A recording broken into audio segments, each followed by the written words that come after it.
Milky wa mama no aji. Greetings from Japan. I'm going to talk to you about these wonderful snacks that have been around since the 1950s, early 1950s. Not a snack per se, a candy, a bonbon.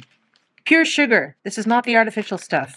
And it's represented by this little Peko-chan character who always has this goofy smile and tongue sticking out. And she dresses in different styles based on the campaign or the season or whatever. Very cute little packaging.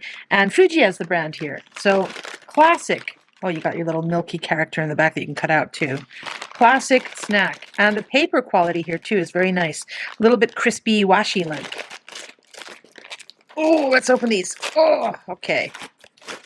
So yeah, they come in a few different colors, but the taste is generally the same, I think.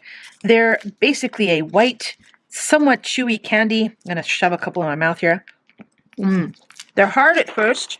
You could potentially just suck on them forever, but they do have a chewy quality to them, and personally I like to chew on them.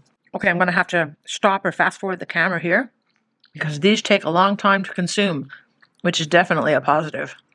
Milky candies have nothing in the way of artificial colors or flavors, which is great. They just taste like a very sweet, milky, creamy, very Moorish candy that starts off very hard, but as you suck it, it gets soft, and it gets chewy, and then it sticks to your teeth like toffee, which is not a good thing.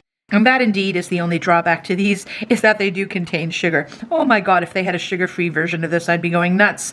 They are a wonderful snack. I always keep them in my office. I'm a teacher, so I always got to hand out the bribery to the students. And if they don't come around, I'm going to eat them all. Highly recommend Milky.